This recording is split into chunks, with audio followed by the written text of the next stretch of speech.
காலையில் நம்ம குணாஸ் கைவனம் சேனலில் ஹர்ஷுக்குட்டி கிளாஸ் மேம் ரம்ஜானுக்கு இன்வைட் பண்ணியிருந்தாங்கன்னு சொல்லியிருந்தேன். ஸோ அவங்களுக்காக ஒரு சின்ன ஹேண்ட்மேட் கிஃப்ட் ரெடி பண்ணேன்னு சொல்லியிருந்தேன். ஸோ அந்த கிஃப்ட் இப்போ வந்து மேம்கிட்ட கொடுத்து ஓப்பன் பண்ணியாச்சு. இப்போ அந்த பற்றின வீடியோ தான் ஃபுல்லாக இப்போ ஷார்ட்ஸில் வந்து பார்க்க போகிறோம். வாங்க ஃப்ரெண்ட்ஸ், இதை நான் எப்படி ரெடி பண்ணேன்றதை உங்ககிட்ட ஷேர் பண்ணிக்கிறேன். ஃப்ரேம் வந்து ஃபஸ்ட்டு ரெடி பண்ணியாச்சு. ஃப்ரேமோட 4 சைடுமே வந்து ஆர்டிஃபிஷியல் ஃப்ளவரால் டெக்கரேட் பண்ணிட்டேன்.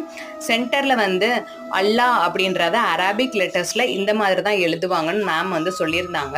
ஸோ நான் நெட்லேயும் சில இமேஜஸ்லாம் வந்து டவுன்லோட் பண்ணி பார்த்துட்டு கரெக்டாக வந்து அந்த லெட்டர் ஷீட்டில் வந்து கட் பண்ணி பேஸ்ட் பண்ணிட்டேன். ரைட் சைட்லேயும் லெஃப்ட் சைட்லேயும் அவங்க எல்லாமே பிறை பார்த்து தான் எல்லா ஃபெஸ்டிவலும் கொண்டாடுறாங்க. ஸோ அந்த பிறையில் ஸ்டார் இருக்கிற மாதிரியும் லெஃப்ட் சைடில் பிறையில் அவங்க நம்பர் 786 அந்த நம்பர் இருக்கிற மாதிரி அரேஞ்ச் பண்ணியிருந்தேன். ஸோ மேம்க்கு இந்த கிஃப்ட் ரொம்ப பிடிச்சிருந்தது. அவங்க வீட்லேயும் எல்லாருமே ரொம்ப நல்லா இருக்குன்னு சொல்லியிருந்தாங்க. உங்களுக்கும் பிடிச்சிருச்சுன்னா லைக் போடுங்க. நம்ம குணாஸ் கைவனம் சேனலை சப்ஸ்கிரைப் பண்ணிக்கோங்க. நன்றி.